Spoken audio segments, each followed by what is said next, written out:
Angofom nawaguma sanaan gamni lubota Kristos resansiyoo dilbaare badese Wicha tirinyara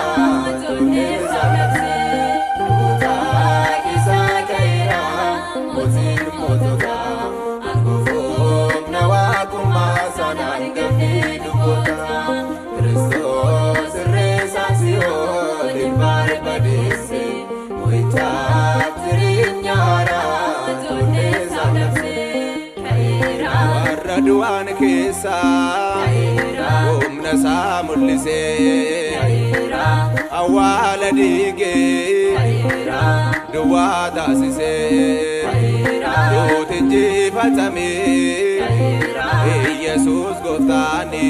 Kaira arfada undumto Kaira ilille gudani kisa kaira motin motoga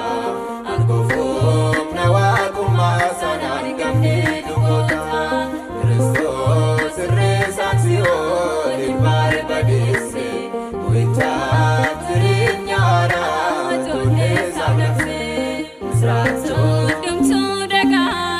Misracho agadake fada Misracho Setani kane Misracho Seol barbadae Misracho Anengodu atapse Misracho Jesus moitan Misracho Kristos kaira Misracho Gamadai nita Lubota kisa kaira motin motoga Angofom nawaguma sanaan gamni lubota Kristos resansiyoo dilbaare badese Wicha tirinyara tonne salapse Arese Jireenya keenya Arese lubbuu sakaaleen Arese uumasiseera Arese humnaasi oodeen Arese irra yaadu'aa Arese aangoon keegaa Arese sirraatti moonee Arese karaan mawaaqa Lubota kisa kaira motin motoga Angofom nawaguma sanaan gamni lubota Kristos resansiyoo dilbaare badese Wicha tirinyara tonne salapse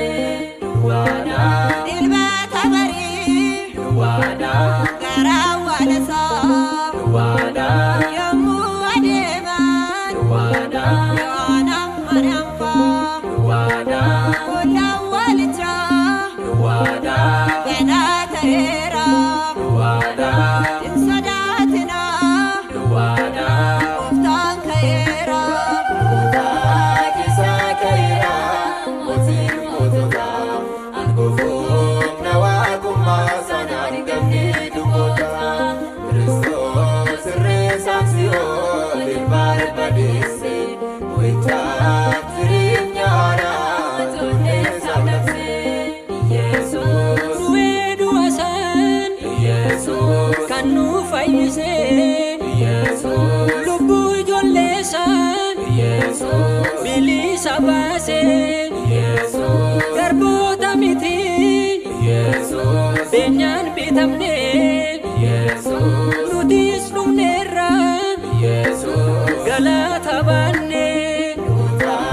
kisa kaira motin motoga